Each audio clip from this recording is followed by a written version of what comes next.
How long could you survive in the Amazon rainforest with nothing? No knife, no matches, no supplies. Just you, the jungle, and 43 days until rescue. For Antonio Senna, this wasn't a hypothetical question. It was a reality that began the moment his plane's engine failed over the most unforgiving wilderness on the planet. May 14th, 1989. Antonio Senna sat in the cockpit of his small Cessna aircraft, running through his pre-flight checklist. He was 42 years old, an experienced pilot who'd been flying cargo routes across northern Brazil for years. That morning, he was scheduled for a routine flight from a small airstrip near São Paulo to Manaus. The cargo was simple: medical supplies and mail packages. The weather was clear, the sky was blue. Everything looked normal. According to his flight plan, the journey would take approximately 3 hours, a straight shot over the Amazon rainforest. Antonio had flown this route dozens of times. He could do it with his eyes closed. He told his wife he'd be home by afternoon. They were going to watch their son's soccer game.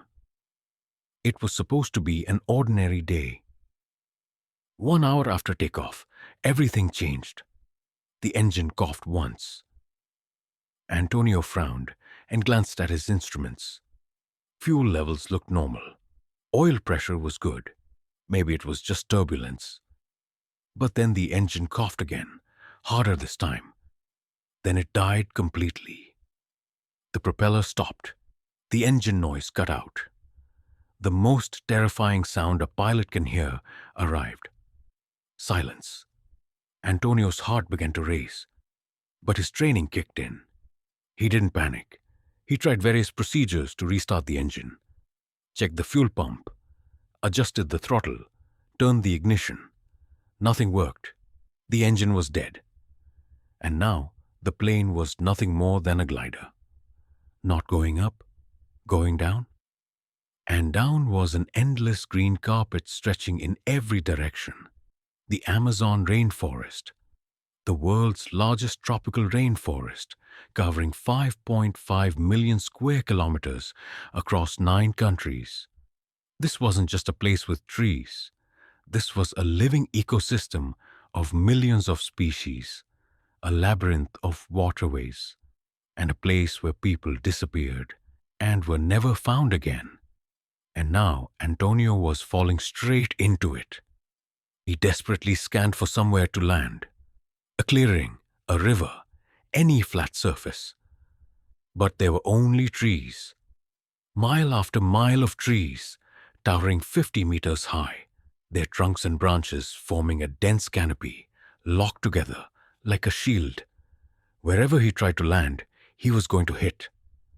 Altitude was dropping fast, 2,000 meters, 1,500, 1,000. The treetops were now visible individually. Antonio gripped the controls tight and tried to keep the nose up. If he hit at too steep an angle, he'd die instantly. If he had any luck at all, maybe the tree branches would slow his descent. Maybe he'd survive. The impact came. The first contact was like an explosion. The wing struck a massive tree and tore off instantly. The plane spun. Antonio was thrown against his seat, the safety belt cutting into him. Metal screamed. Glass shattered. Then another impact, then another. The aircraft punched its way down through tree trunks, branches, and leaves, each collision slowing it, but also tearing it apart piece by piece. The final impact was the hardest. The plane hit the forest floor nose first, the fuselage crumpling, the wings ripped away. Antonio's head struck the instrument panel, then darkness. When he woke up, pain was the first thing he felt. His head was throbbing. His left arm was bent at a wrong angle, probably broken. His ribs hurt when he breathed. He tasted blood in his mouth, but he was alive. He tried to open his eyes. One eye was swollen shut. With the other, he looked around. The cockpit was unrecognizable. Glass was everywhere. The instrument panel was shattered. His seat had been torn from its mount. Outside, the jungle surrounded him on all sides. Green, dark, suffocating. It took hours to pull himself from the seat. The safety belt was jammed, and he couldn't use his left arm. With his right hand, he fumbled with the buckle, each movement sending fresh waves of pain. Finally, the belt released, and he fell to the floor, onto broken glass and twisted metal. When he crawled outside the wreckage, the full reality hit him. The debris was scattered everywhere. The wings were gone. The tail section was 20 meters away. The engine was on the ground, leaking oil. And all around, forest, a thick, humid living wall. The noise was deafening. Insect buzzing, bird calls, rustling leaves, distant monkey howls. This wasn't a quiet place. This was teeming with life. And much of that life saw him as food. Antonio stopped and tried to think about what to do. His training had taught him what to do after a crash. Stay with the wreckage, wait for rescue teams to find you. Aircraft are easy to spot from the air. People aren't. But there was a problem. Antonio hadn't filed his complete flight plan. Because it was a routine flight, he'd made a last-minute adjustment to his route, shifting slightly north to save fuel. Nobody knew exactly where he was. Search teams might be looking in the wrong area. And then, the real fear hit. Water. He needed water. His mouth was like a desert. His lips were cracked. How long had it been since the crash? Hours? Days? He didn't know. But thirst kills quickly. In the tropics, the body loses water fast. 3 days without water, you die. He went back to the wreckage and searched for anything usable. A water bottle, a thermos, anything. But the impact had destroyed everything. The cargo was scattered on the ground. Medical supplies were useless. The emergency kit was gone. Probably thrown out during impact, but he found one thing. A small metal box, wedged in a corner. He checked inside. A few flare gun cartridges, a signal mirror, and a plastic poncho. Not much, but better than nothing. The first night turned into a nightmare. When the sun set, the jungle became even darker. Antonio sat by the wreckage, his broken arm pressed against his chest, every sound making him jump. The forest at night was alive. Things were moving. Leaves were rustling, eyes glowed in the darkness. He thought about jaguars, the apex predators of the Amazon. They could kill a man. He thought about anacondas, snakes large enough to swallow a man whole. He thought about poisonous spiders, scorpions, frogs. He didn't sleep, he couldn't. He just sat and waited, hoping for morning to come. When daylight came, his priority was clear: water. He was dying of thirst. His lips were cracked. His tongue was swollen. Thinking was hard. Moving was harder. But he had to find water. He listened to the forest. Somewhere in the distance, he heard something. The sound of water. Could be a stream. Had to be. But how far away was it? 100 meters? A kilometer? Forest sounds are deceptive. He paused for a moment to look at the wreckage. If he left, he might never find it again. But he had no choice. He needed water. He started walking. Walking in the Amazon rainforest isn't walking. It's warfare. The vegetation is so dense that every step is a struggle. Vines wrap around your legs. Thorns cut your skin. The ground is covered with fallen leaves, and beneath them, everything is rotting. Every step risks sinking into mud, slipping, or tripping. Antonio pushed forward with one hand, keeping his broken arm pressed tight against his chest. His shirt was already torn. His arms were covered in cuts. But he kept going. He followed the sound of water. It was getting closer. An hour later, he reached the stream. More accurately, it wasn't really a stream. It was a small trickle. Dark brown water flowing over fallen leaves and rotting matter. It looked dirty, but it was water. Antonio dropped to his knees and started drinking. It tasted like mud and earth, but he didn't care. He drank handful after handful, feeling every cell in his body absorbing the moisture. He knew he was drinking too much, too fast. He could get sick. But that wasn't the immediate problem. If he didn't drink, he wouldn't be here tomorrow. When he finished drinking, he leaned back and caught his breath. For the first time since the crash, he could think. And what he thought was terrifying. He was lost. He didn't know which direction he'd come from. He couldn't see the wreckage. Everything around him looked the same. Trees, vines, green. Panic started to climb. He had to get back to the wreckage. It was his only reference point. But which way was it? He tried to search for hours, walking in circles, desperately looking for something familiar. But the jungle had swallowed him. He never found the wreckage. That night he slept by the stream. He pulled the poncho over himself, but the rain was so heavy that the cold seeped through. He lay shivering, listening to every sound, and thank God he was still alive at dawn. On the second day, reality settled in. He wasn't going to be rescued. Nobody knew where he was. He had no equipment. He had no food. He was alone. He had to survive. Antonio had no military training. He wasn't a survival expert. He was a pilot. But he was smart, resourceful, and he refused to give up. He gathered every piece of survival knowledge in his brain, every documentary he'd watched on TV, every book he'd read, every story. Rule 1. Water. He'd accomplished that. He could keep drinking stream water. He might get sick, but he had to take that risk. Rule 2. Shelter. At night, the temperature dropped and rain fell.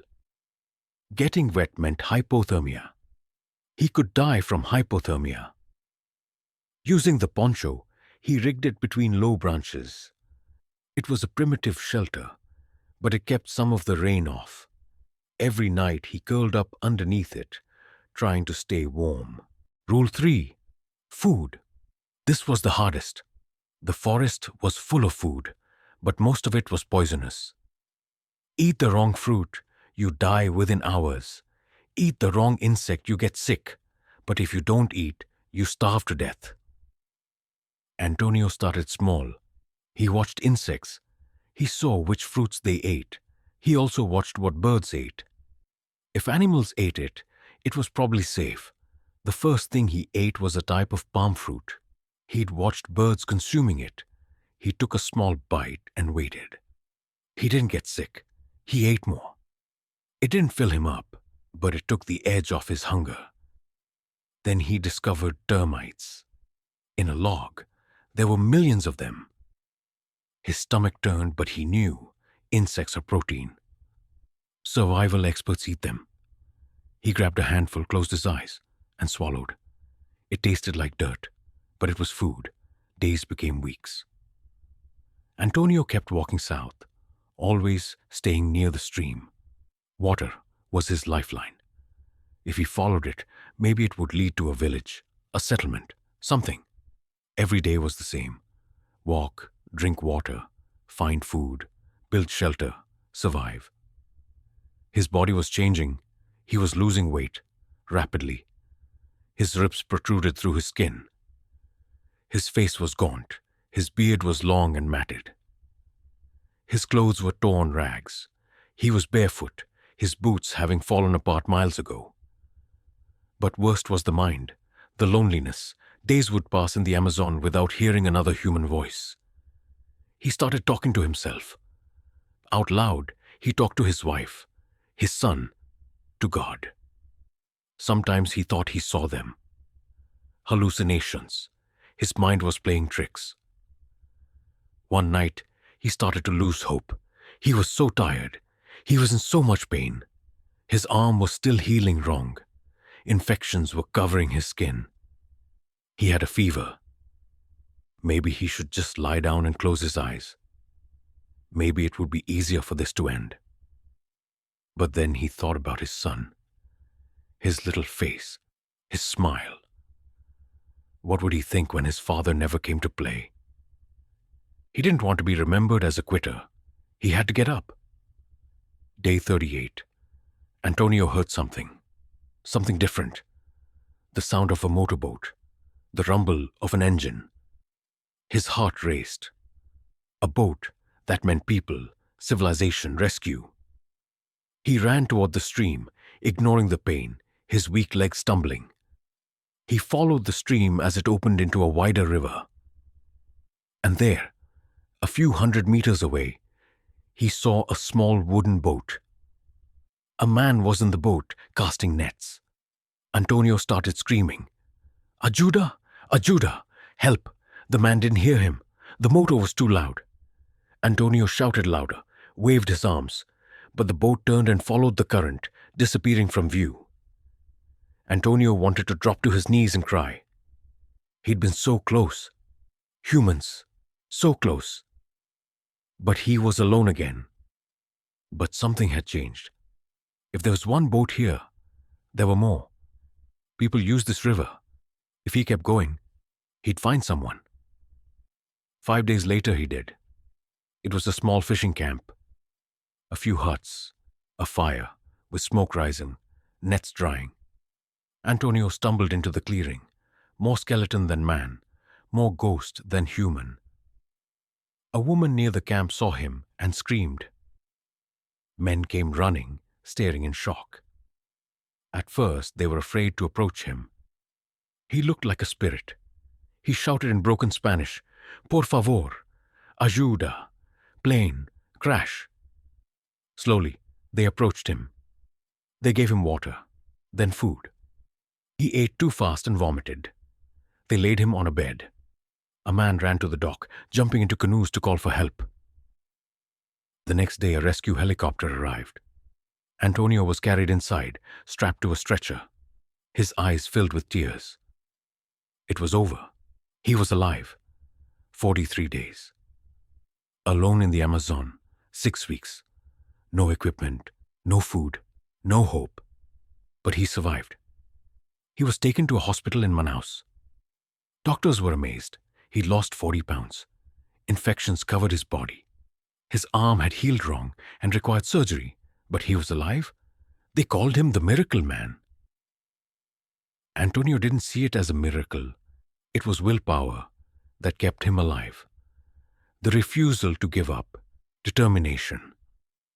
Months later, after he'd recovered, a reporter asked him, "How did you survive 43 days in the Amazon?" Antonio smiled, the scars of that brutal journey still visible on his face. "One day at a time," he said. "Just one more day, then one more day, until the day came when I could go home." Antonio Senna's story is a testament to the extraordinary power of human resilience. Against fear, pain, and impossible odds, he chose to survive. And in doing so, he wrote one of the most incredible survival stories in history. If this story moved you, don't forget to like the video and subscribe to the channel for more powerful, true survival stories. Thanks for watching.